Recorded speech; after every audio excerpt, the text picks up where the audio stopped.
আজকে আমি কাঁচা আম দিয়ে ভীষণ মজার বার্মিস আচার তৈরি করে দেখাচ্ছি। এটা খেতে এত সুস্বাদু হয় বলে বোঝানো যাবে না। তেল লাগবে না, আবার রোদেও দিতে হবে না। ঘরে থাকা মাত্র কয়েকটা উপকরণ দিয়ে যে কেউ খুব সহজেই আচারটা তৈরি করতে পারবেন। আর চাইলে 1 বছরেরও বেশি সময় সংরক্ষণ করে রাখতে পারবেন। তবে আচারটা খেতে এতটাই সুস্বাদু হয় যে খুব তাড়াতাড়ি এটা শেষ হয়ে যাবে। আচার বানানোর জন্য আমি এখানে 4টি মাঝারি সাইজের আম নিয়েছি। আমগুলো জল দিয়ে ভালো করে ধুয়ে নিতে হবে। এরপর ভালো করে সুতির কাপড় দিয়ে মুছেও নিতে হবে। আম কাটার পরে কিন্তু আর ধোয়া যাবে না। কচি আম দিয়ে এই আচারটা খুব একটা ভালো হবে না, গলে যাবে বা ভেঙে যেতে পারে। তাই চেষ্টা করবেন এরকম মাঝারি সাইজের আম নেওয়ার। প্রথমে আমের বোঁটাটা কেটে নিয়েছি। এরপর আমের খোসাটা ভালো করে ছাড়িয়ে নিতে হবে। যে আমগুলোর আটি কিছুটা শক্ত হতে শুরু করেছে সেই আম দিয়ে এই আচারটি তৈরি করলে ভালো হয়। আমের স্লাইসগুলো ভেঙে যায় না। খোসা ছাড়িয়ে নেওয়ার পর আমগুলো স্লাইস করে কেটে নিচ্ছি। সব আমগুলো এভাবে কেটে নিতে হবে।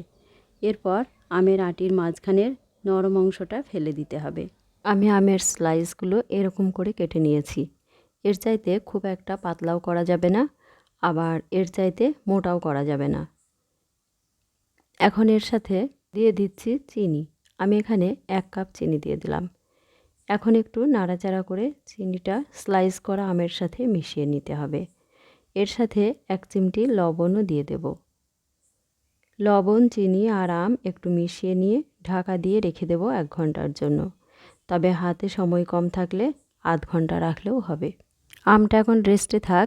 এদিকে আচারের মশলাটা তৈরি করে নিচ্ছি। এর জন্য একটা কড়াই হালকা গরম করে নিয়ে প্রথমে দিয়ে দিলাম 3টি শুকনো লাল লঙ্কা। এরপর গোটা মৌরি 1 চা চামচ, গোটা জিরে 1 চা চামচ, গোটা ধনে 1 চা চামচ, মেথি আর কালো জিরে 1/2 চা চামচ করে দিয়ে দিয়েছি। এখন নাড়াচাড়া করে হালকা ভেজে নিতে হবে। মশলাটা ভাজা হয়ে গেছে আর কালারটাও চেঞ্জ হয়ে গেছে। এখন মশলাটা নামিয়ে একটু ঠান্ডা করে নিতে হবে।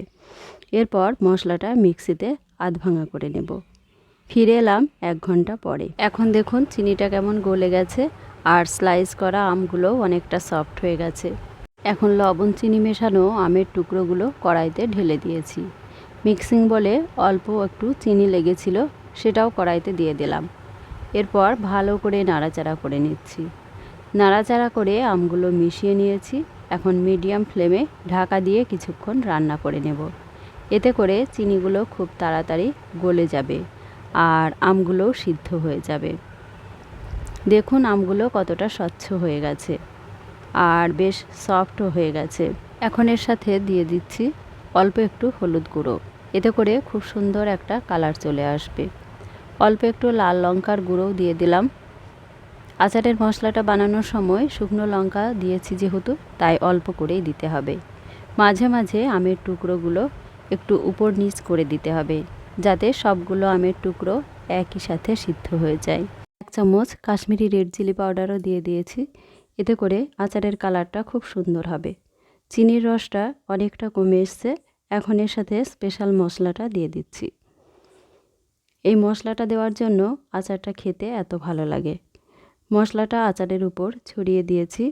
এবারে আলতো হাতে সব কিছু ভালো করে মিশিয়ে নিতে হবে, না হলে আমের টুকরোগুলো ভেঙে যেতে পারে। এই আচারটা যদি আপনারা বছর জুড়ে সংরক্ষণ করতে চান, এই সময় একটু ভিনিগার দিয়ে দেবেন। আজকের এই আচারটা যেহেতু আমি সংরক্ষণ করে রাখবো না, তাই ভিনিগারটা দিচ্ছি না। এই আচারটা খেতে এত ভালো হয় যে 2-3 দিনেই শেষ হয়ে যাবে। চিনির রসটা অনেকটা কমে এসছে। এখন উনানটা বন্ধ করে দিলাম আর এই আচারটা নামিয়ে একটু ঠান্ডা করে নিতে হবে। আর এটা ঠান্ডা হয়ে গেলে আরও ঘন হয়ে যাবে। কাঁচা আম থাকতে থাকতে আচারের এই রেসিপিটা একবার বাড়িতে বানিয়ে নিন। আর বাড়িতে বানালে কমেন্ট করে জানাবেন খেতে আপনাদের কেমন লেগেছে।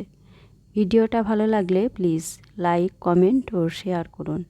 আর আমার এই ছোট্ট চ্যানেল সাবস্ক্রাইব করুন।